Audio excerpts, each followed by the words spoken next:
I'm going to give you a much deeper understanding about how intimacy works in relationships, why it can sometimes feel hard or even impossible or unavailable, and give you deeper insight, give you greater understanding so that you don't feel broken or that there's something wrong with you, give you tools and insights so you can actually start improving things in your situation if that's something that you desire to work on. Everything in life where we grow and expand requires a level of risk involved. If you can imagine that fight and flight activation, that there's a conflict here, if you don't discharge that energy by resolving the conflict, you don't come into a rest and digest state and to come into intimacy. You have to be able to access that rest and digest state. There is no intimacy without it. Your resentment is a sign that boundaries have been crossed in terms of your capacity. All women need to understand that our body is always going to prioritize survival over pleasure. The repair is the green flag we're looking for. Without it, there is just the intimacy. It's not intimacy because it's not safe, it's not secure. Welcome back, guys. So today I want to speak about how to resolve issues or questions you might have around physical intimacy, whether you are in a relationship and you're currently with somebody and you have questions or struggles around intimacy, or maybe you are dating and wanting to cultivate deeper intimacy, or maybe you're not really dating and you're feeling shut down in that area, but it is something that you want to understand more deeply and you want to improve on. So inside of this episode, I'm going to give you a much deeper understanding about how intimacy works in relationships, why it can sometimes feel hard or even impossible or unavailable, and give you deeper insight, give you greater understanding so that you don't feel broken or like there's something wrong with you, and give you tools and insights so you can actually start improving things in your situation if that's something that you desire to work on. So if you are inside of a relationship and you feel like you love your partner and there's so much good around your relationship, but when it comes to physical intimacy, there are maybe struggles or there's numbness or there's shutdown, I want you to understand what is actually going on in your body so that you can actually work with it.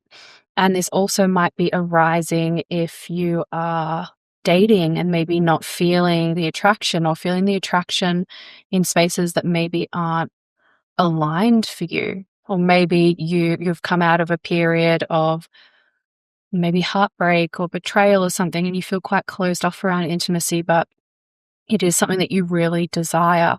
So some of the things you might be experiencing right now is maybe disconnect in that area, maybe feeling like there's something wrong with you or that you're broken in some way. Maybe you're feeling irritation. You might be feeling a sense of resentment or a sense of just even repulsion or complete disinterest in that area.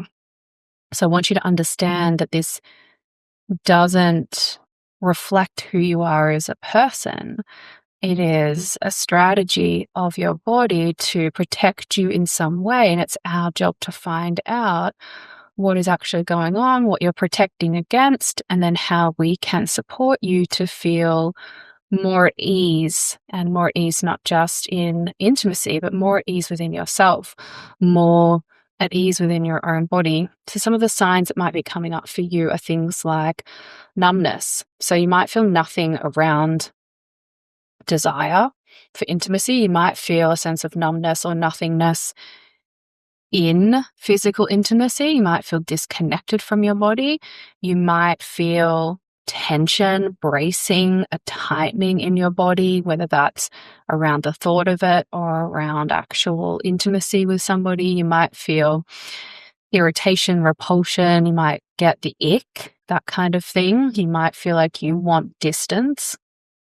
You might feel that you're avoiding it and you're dancing around the subject, or you're procrastinating or making excuses like I'm too tired and things like that. You might also experience a dissociation, a checking out, so a sense of not being connected to the sensations in your body, or in extreme cases, you feel like you're watching yourself from the outside and you're quite dissociated. You also might find yourself getting in cycles of people pleasing or performing. We'll go into this today, which is you are engaging in physical intimacy as a way to please the other person, but you don't feel nourished by it. And potentially you actually feel more drained and more exhausted from these interactions, which is absolutely not what we want. So this episode and what I'm going to teach you today is absolutely nothing about forcing or performing. It's about creating the security, the stability, and the ease within your own body and mind so that that desire can flow naturally, because it is your natural state in the right environments and with the right tools. So a quick note that if you are repeating relationship patterns and you're going through these cycles that you want to really resolve, I've got a quick and simple free quiz that you can take to start to pinpoint the patterns that are arising inside of your relationships, give you focus areas, give you a pattern diagnosis, and give you tangible next steps to start resolving those issues. So the link to that quiz is in the show notes. So the first thing I want you to know today on this topic of intimacy and desire is that it requires security. I don't love the term safety. I'm going to use it sometimes in my teachings. I think sometimes it can be leveraged or weaponized around the fact that other people are meant to create a sense of safety for us that we haven't yet created for ourselves. Now, safety is co-created. So we can only co-create the amount of safety that we are bringing. It's not about somebody giving you a sense of safety that you A, cannot receive, or B, cannot reciprocate. So intimacy, it requires security, or it requires a level of safety. And the shutdown around intimacy is often your body and mind saying that I don't feel secure enough here. And what I mean by that is, especially for women, you're in an intimate situation, which is inherently a dangerous situation. This is why the word safety is an interesting one, because safety within the range of the nervous system always requires us to be taking a level of risk. Everything in life where we grow and expand requires a level of risk involved. When we're in inherently unsafe situations that are unsafe for us personally, some things arguably we'd say situations feel unsafe for vast majority of people, but a lot of the time the rest is very, very subjective. So I would say what you want to think about is the capacity of your nervous system. And then you're always leaning into a level of risk, but you're kind of doing it in digestible chunks. Like, I can digest this amount of risk. It's like 10, 15% of outside of my comfort zone, or the range of what I can actually hold and integrate and understand. So it's adding a level of tension. It's adding a level of fear. It's adding a level of unknown to our system. So this it relates and applies to every single area of our lives, including our relationships. So when people talk about that they're looking for a sense of safety in their relationship, there's inherently always going to be a level of risk and unsafety if we are growing. I don't mean a level of physical unsafety. I mean there's a level of risk in terms of the vulnerability. There's a level of risk in terms of the exposure of our world and what's going on for us, and an exposure of our body, things like this. And there's inherently a risk involved. So we want to understand that we're looking to cultivate a sense of security that can hold an appropriate level of risk. And what people are doing with intimacy is not realizing that inherently that is a risky situation, and women feel quite a deep threat response a lot of the time in that situation, because they're very, very vulnerable and they're very, very exposed. I'm not saying the same isn't true for men, but this is for women. And we are, generally speaking, not as physically strong in that situation or in any situation. So we can very easily feel a fear around being overpowered. And so if we haven't resolved that, we haven't looked at that, I don't feel secure and safe physically with this person, then we're not going to be able to go to those deeper levels of, do I now feel able to be emotionally vulnerable? Does my nervous system settle? Or do I stay inside of that threat response without even realizing? On top of that, for women, you were talking about potentially penetration, which is a very invasive act, and it feels threatening, and you're inviting somebody into your world. So there's all of these reasons why your nervous system is going to armor up, why your body is going to armor up, why you may start to go into survival and threat responses. So this is all to say that is normal. We don't want it to be the truth of what's happening inside of your relationship. We want to resolve that. But in saying that, it's still a very, very normal and common situation for women.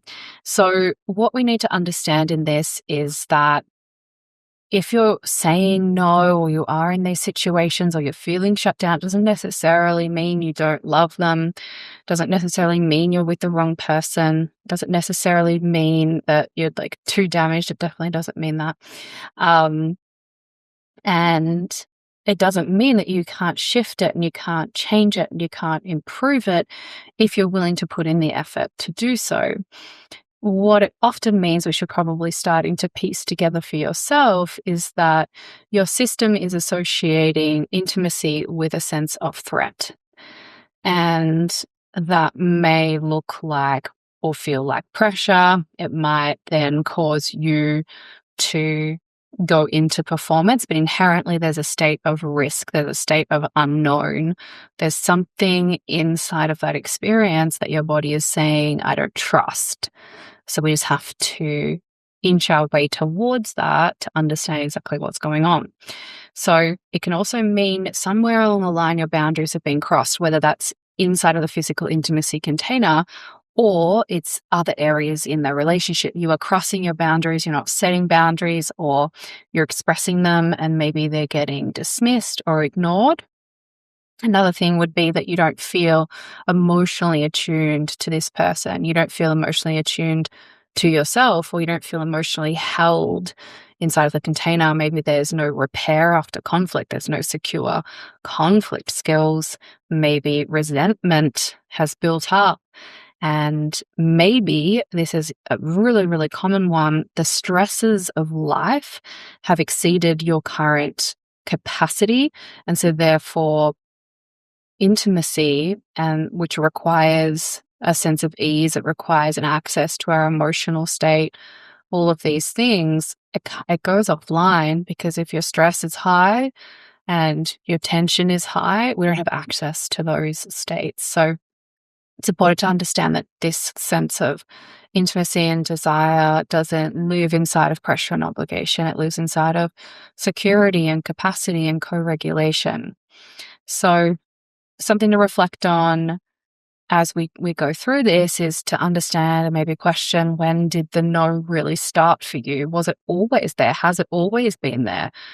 Did you start being intimate with people well before you actually truly felt ready or educated or supported or had a space to debrief and ask questions and feel empowered and things like that? Did you start doing this without the support network that really is required for such a close, intimate experience, but also something that holds risk and threat? So that's very, very common. It's very common to say, oh, the no feels like it arose inside of this relationship. But then when we track it back, 9 times out of 10, the types of intimacy that people were having prior to the no arising and this issue arising was performative, was dissociated, was coupled with partying or alcohol, or was people pleasy, or it wasn't actually deeply anchored in emotional attunement. So when the stresses of life and family and children and work and all of that stuff stack up, you don't have the capacity to perform anymore. You don't have the capacity to people please or override your needs. So you're looking for an intimacy that meets you where you are. And so you feel like the no has just come online. Some people believe that to be true, but in a lot of cases, in the majority of cases, it's a no to the type of intimacy that you used to have. And it's an opportunity to start to build a new type of intimacy and rewrite the kind of intimacy and build what it is that you actually want. So let's talk about what the shutdown around intimacy actually is, rather than it just having this blanket thing about being a no, or you feeling like you're avoiding it, or feeling resentment or shut down. Let's talk about that and get more granular around that so that you can breathe a bit easier. And you've maybe likely heard of kind of our nervous system responses and our activation responses in the nervous system. You might think about fight or flight, but we also have a freeze and a collapse. We also have a people pleasing. So we'll go through them quickly. So our fight is the action that we take, and it's the action and the intensity of that action, like whether that's a calm response versus an attack, or it feels more like a fight, is all relative to the amount of threat that we feel like we're facing. And the amount of threat that we feel like we're facing is always relative to our capacity. So something might feel threatening to one person and not threatening to another person. But essentially, your fight response is the action that you are taking. How intense that is relative to how much of a threat you believe you're experiencing. So that might look like an embodied response, a calm, like a boundary, a set boundary. It might look like you taking action. It can also look like irritability, criticism, anger, wanting to actually start a fight in some way. Then you've got your flight aspect of that, which is, again, there's still adrenaline, there's still energy moving, but this time you're wanting to move away from rather than go into combat. And that looks like avoidance, being busy, being distracted, checking out and numbing, or distracting yourself in some way with other things. Then we've got the freeze response, which is also more likely to be that numbing response. So that's when we're not just distracting, we're actually feeling like inside of that distraction, we numb out, like we feel disconnected from sensations in our body, disconnected from emotions, disconnected from feelings. We feel blank. And a really good way to identify a freeze state is that we feel stuck. You kind of feel immobile or apathetic, or like you would like to take action, but there's just blank space and you don't know how to access the activation, which requires you to mobilize. Then there's the fawning response, which I was speaking about, which is your people-pleasing response. It's like, I'll do this so that X doesn't happen. So that might be, I'll do this in the relationship so you don't leave. I'll do this so that it doesn't cause another argument.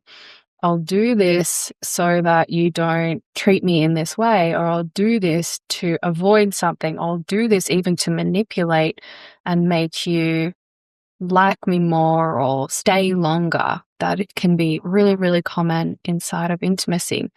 And how these things can show up is through body bracing, shallow breath, dissociation, feeling like we're disconnected from ourselves, not being able to get in the mood, like not being able to mobilize the energy, like we were saying.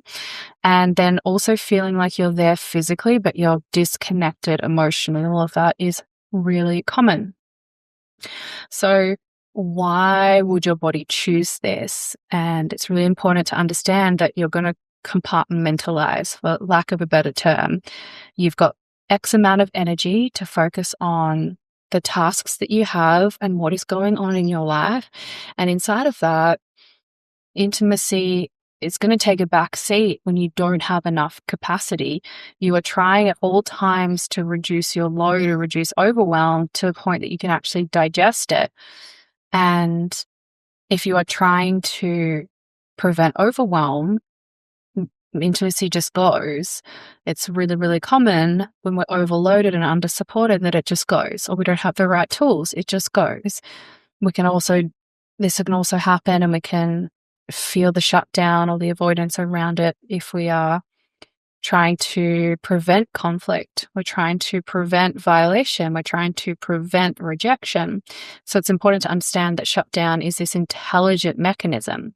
It's helping you prevent something from happening that you see as a threat or a risk, whether it's the intimacy itself or whether it is something else within the relational dynamic, like we we're saying, conflict, rejection, a violation, some form of stressful overwhelm. So maybe you lead and you're intimate to avoid the threat, or maybe the intimacy itself is the threat. So we just need to dig a little deeper and understand what's actually going on.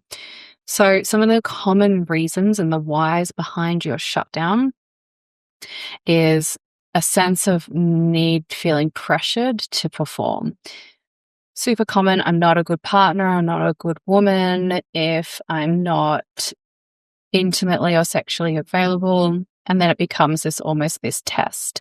Am I a good partner? Am I a good woman? Will they leave? Do I have to always be on? And if we haven't asked ourselves these questions and done the inner work around intimacy and relationship, then when it's demanded, when it's scheduled with a sense of resentment, or when it's measured in some way, our desire is just going to go offline. If it's used as a bargaining tool, if it's used as a negotiation, it's used as a sense of pressure to keep the relationship alive, which is really common, then it's going to go offline. Because with all of the people, women that I've worked with and all the couples that I've worked with over the years, people think it's a sex problem or a physical intimacy problem, and it's just not. That is like the ultimate goal of like feeling intimately so secure within our own body and within the relationship through how secure we feel in our own body, how emotionally attuned we feel, that we're not totally stressed and overwhelmed, that we've resolved our nervous system patterns and understand them enough that we can actually meet someone in a stressful, what could be perceived as a threatening situation, and actually enjoy it and be there and be present in our bodies. If we haven't understood all of that, we're going to label that as the issue, as like the solution, when the sex isn't the solution, the intimacy isn't the solution. It is like the ultimate goal. It's the byproduct of all of the other work that we've done.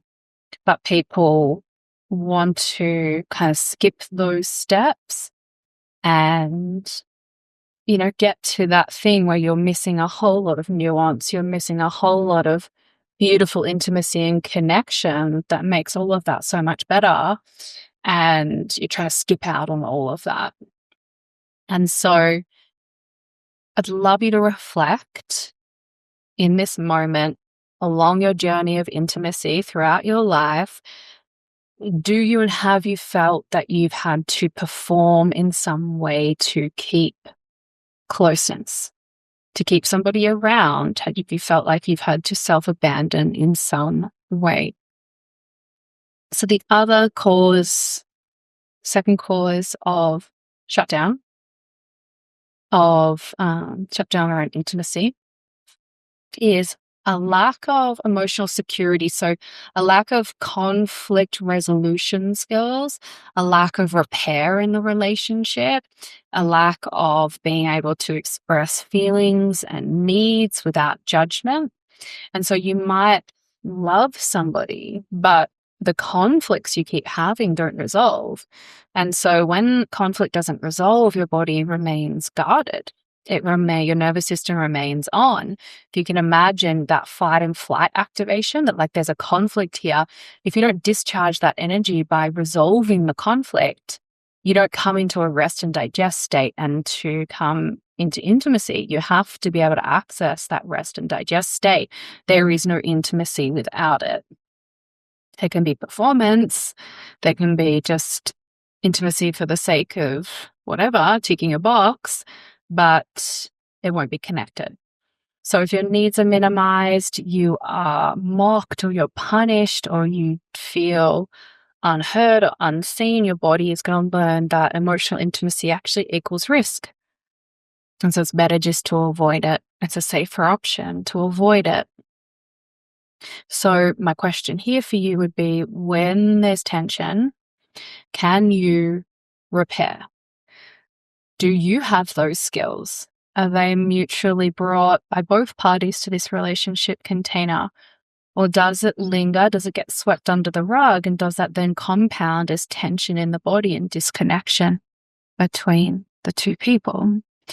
And then the third cause of shutdown around intimacy and desire is this kind of, comes off the back of the second one, which is a held resentment or a compounded emotional load. So when you're overriding your boundaries, when conflict isn't resolved, maybe when you're carrying too much in the relationship, maybe you're carrying the household, maybe you're doing emotional caretaking for somebody that isn't able to access their own emotions, your body is going to stop giving. If you are at emotional capacity, you're going to very easily start to tip into resentment. Your resentment is a sign that boundaries have been crossed in terms of your capacity. And when resentment is there, it's not resolved through conflict resolution and communication, then your body is just gonna have nothing left to give. You require that emotional energy and capacity online for intimacy. So resentment is that boundary that you didn't feel okay to set for whatever reason. So a question you can ask yourself here is, do you feel like inside of intimacy that it's just another thing that you have to do? It feels like another box you have to tick on top of an already exhausted system. And if you do, we need to really rewrite that, because it should be something that you can enjoy and indulge in. It shouldn't be something that you feel like it just feels draining or exhausting, or it's just another thing that you should be doing. And another cause of shutdown might be your past relational trauma. Maybe there's past sexual trauma. Maybe there's conditioning around your body and your sexuality. So even if you feel very high functioning, very competent, very capable, very successful, very able, and you feel fine cognitively, that the body can still, and is quite often still, storing memories and things that need to be addressed and discharged. So these things, the triggers for these kinds of things can be really subtle. They can be the tone, a sense of pressure, urgency, entitlement, not being asked, not feeling emotionally attuned, feeling like your body is just being used. It's a means to an end. So this is something that is super important. And a question you could ask yourself here is your no to desire and intimacy connected to a feeling of being taken from, a feeling of being used, a feeling of your boundaries being crossed? And this is just most women. And another cause of shutdown around intimacy is the stress, the physiology around stress. So chronic stress, poor sleep, burnout, hormonal shifts, whatever demands you have going on, anxiety, all of this causes low libido. Low libido is adaptive. If you're in a survival state, there's no energy for not just emotional intimacy, but also making children. Like if you were going to create something, you were going to create intimacy, or you were going to create a baby, your body shutting that down is the correct thing that it should be doing in an overwhelmed state. So this is like, I want to keep bringing that home so that you understand that, hey, if my body's doing this, there's a reason, rather than just trying to make yourself wrong.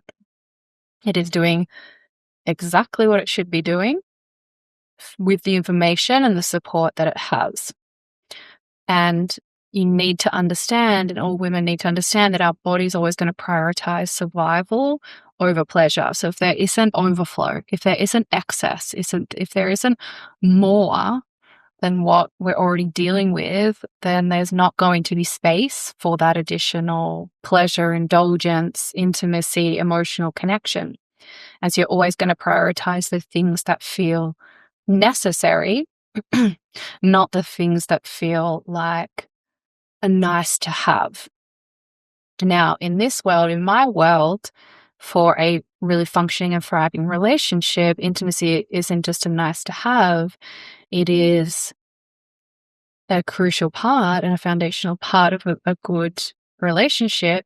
However, it does get put on the back burner to other things. There are other things that are a higher priority when it comes to how our body prioritizes tasks, prioritizes things that need our attention, prioritizes where our energy goes. So it's really important to know. And a question you can ask yourself here is your nervous system already at capacity before you even think about intimacy? And so sometimes it's really important to understand that shutdown is about the relationship dynamic. It is about the person that you're with. And sometimes it's about your internal capacity. And oftentimes it's a little bit of both. So people often kind of want to rush to the answer. There's a lot more self-exploration that goes into that. So these are the steps that I would give you in a situation where you are feeling like intimacy is not on the cards. This is about giving you practical steps to reduce pressure, reduce overwhelm, and make intimacy something that feels deeply nourishing rather than draining. So the first thing you want to do is remove any pressure around intimacy in the dynamic. So if you're in a relationship and it feels like a sticking point, it feels like a talking point, we want to feel safe enough to remove that pressure altogether.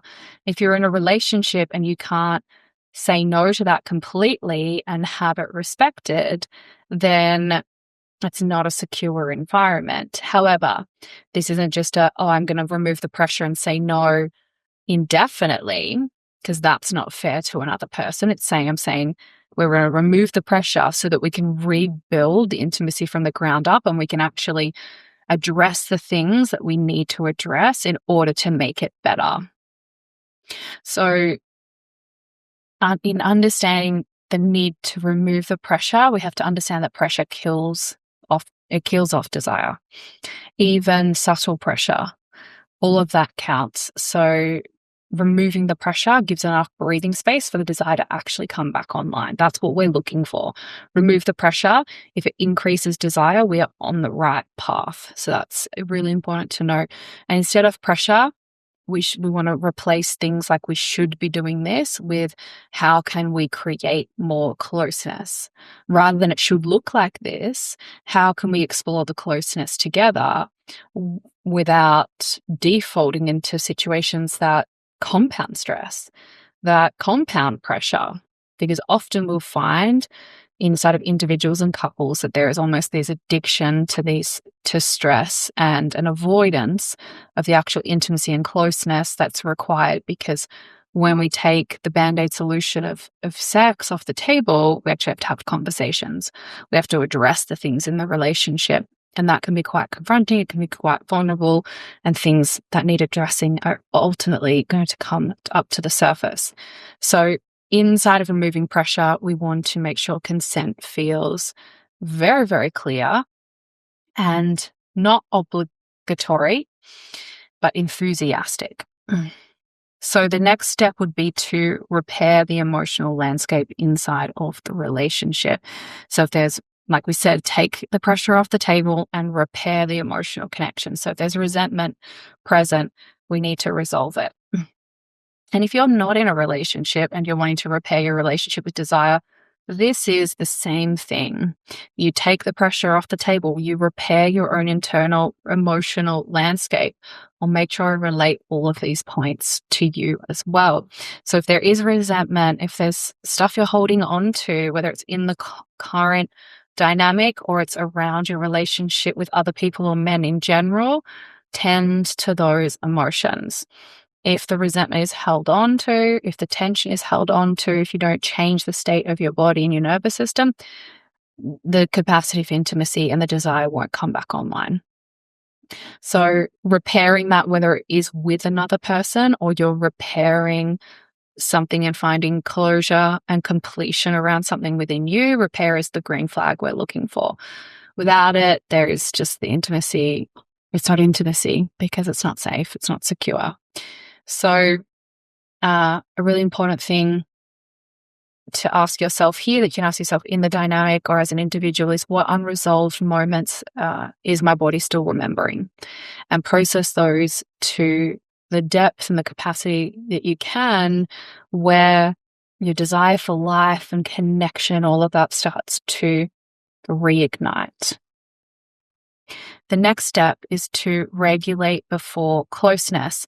You want to think of physical intimacy as being like the ultimate proximity, the highest threat, but also the highest threat being meaning you to engage with it in a healthy way. You've created the greatest capacity. So it is a risk of all kinds. It's a risk physically, it's a risk emotionally, it's a risk on all levels. But then to have the capacity to meet that says that there's a ton of safety, a ton of security, a ton of capacity in your body and mind. So you want to think about the proximity of that. And so you can imagine, I have to get my clients to do this, is imagine the person that you're considering intimacy with. If it's just eventually I want to be intimate with a man at some point, you just picture a random person. Otherwise, picture the partner or the person that you're in this dynamic with at the moment. And I want you to just imagine them, and you can close your eyes as long as you're not driving or anything as you're listening to this. And I want you to imagine you're placing them at a distance away from your body, where your body relaxes and softens. So if there's a lot of unresolved stuff, you might be like, oh, that person is very, very, very far away. My body doesn't relax until that person is really far away from me. Maybe they're in another state. Otherwise, if you feel emotionally attuned to this person, does your body relax and you find groundedness and you can find full breath, full sense of rest and ease with them at a closer proximity? And what we're looking to do is actually regulate that level of closeness and intimacy. So if they're currently far away, then we have to resolve all of the content that is keeping them at that distance. That's all that fight and flight energy. As you can imagine, the flight is you getting as much distance as you possibly can. So how do we then resolve that? And I want to just add this in as a small little layer, that having space and the fight and flight energy and all that is necessary. We're not talking about intimacy being the thing that we're in completely all of the time and it's just accessible and there's no ebbs and flows. That's not life. That's not truth. That's not relationship. That doesn't allow for life stresses, changes to our hormones, our bodies, conflict, times where we need more space, other times when we need more closeness. So this isn't this ultimate thing that we're inside of all the time. It's something that ebbs and flows, but we have the tools to move in and out of it, and that we can resolve anything if we feel like we've lost that connection. We have the tools to bring ourselves back into that space, and we are keeping up the foundational work to make sure that that distance isn't compounding, and that we can say, hey, we can understand there's a season for this because of the stress that we're in as the pressure's off the table. But when that stress lessens or reduces, this is a priority. This should be a priority in our lives. So some of the things that we can think about when we're talking about regulating that proximity is understanding that intimacy begins well before we're physically close. It's in the conversations we have, the frequency, our own emotional attunement, how good we feel in and of ourselves. This part of the intimate landscape, it's happening in every single moment well before anything has occurred physically. So something we can do practically inside of a partnership, and you can do this on your own or with somebody else, is just deep breathing for a minute. coming into connection with your body and allowing yourself to breathe fully and easefully in proximity to another person. Are you able to do that? Or does your breath tense? Does it shorten? Do you find it hard to breathe when you're around another person? Another thing you can do is get really good at naming sensations and feelings that are moving through your body, either on your own, well, ideally on your own and with somebody else when that time comes. So you're actually learning to communicate what you're feeling, what's moving through your body, what's actually coming up, and do you feel confident inside of letting somebody into those more internal experiences that you're having. Another thing that you can do is just ground with somebody else. So place your feet on the earth, feel grounded with somebody in close proximity to you. Can you feel your feet? Can you feel the earth holding you? Can you find that groundedness? Or do you get agitated? Do you start to dissociate? Do you feel like you have to put on a performance? And so these can all be really good tools to just gauge, okay, can I do these in my own space? And then can I also do these around another person? Or do I find that I tend to start to default into some of those nervous system responses that we spoke about earlier, like fight and flight and fawning, people pleasing, things like that. So another step you can take, we've got 3 more steps to go through, is to rebuild the secure connection, rebuild the relationship through non-sexual connection. And that is just through touching, being close without any pressure or any expectation around the physical intimacy side of things. Noticing, does your body brace? Noticing with what kinds of touch, what kinds of connection does your body start to brace, or do you start to shut down and withdraw? Or do you start to want to avoid the situation? You want to make sure all of this connection, all of this touch is not agenda-based. And it really has zero outcome involved. It's just purely for connection. That's how we should be approaching all of our intimacy. It should be present. Without presence and non-attachment to any outcome, we've lost the connection with intimacy. And it's now become more about what we can get from the other person rather than what we can experience in connection with the other person. So always with this, the goal is to teach your body, your nervous system, that closeness isn't about demand. It's not about what we can give or take. It's about presence and an exchange, a mutual exchange and a reciprocal exchange of energy. So that might mean a lengthy hug with no agenda, might mean back rubs, and might mean cuddling, might mean eye contact and breathing. Things like this can be really good. So you can even ask, can we do 10 minutes of touch without any goal attached to it? The next step is to track your body's yes and no. So developing that emotional and somatic literacy of, what does my yes feel like? What does my no feel like? What does my maybe feel like? So many women don't have access to their desire because they don't have access to their yes and their no. They've overridden these for years, and they haven't just overridden their no, they've equally overridden what their yes is, and they're living in this frozen, kind of numbed out state where they don't know what's up and what's down, what's yes and what's no. And so desire is your inspiration, it's your impulse, it's your desire to move in a particular direction. And so if you're frozen, you're disconnected from your no, you're going to be disconnected from your yes. So your desire is going to return when your no is trusted. So ask your body, what do I feel when I'm a yes? When consent is enthusiastic, or when I'm inspired to do something? What does that feel like? What lights up? Where do I feel it? What's the temperature? Where does it move? How does it operate? Get really, really good at understanding that. Do the same for your no. When I'm a hell no to something, what does it feel like? Where do I experience it? What's the temperature? What's the texture of it? What happens in my body? And then do the same for your unsure. Like, I don't have enough information yet. I don't know. Because that's really important to also claim when I need more time, I need more space, or I need more information. I'm either a maybe or I don't know. What does that feel like? Where does that live in your body? What happens? What's the temperature? What's the texture? And then the next step and the last step in this process is to open to and invite pleasure slowly through the body. So that is sensations first. Invite those sensations online in a way that feel really good. And a really good way to do this that I teach is to activate the five senses.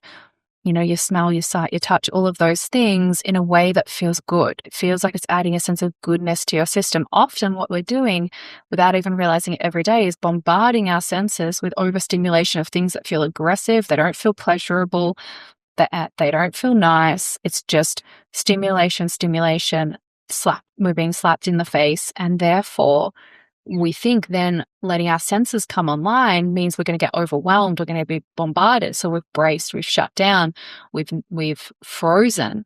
And that is a protection mechanism to sensory overload.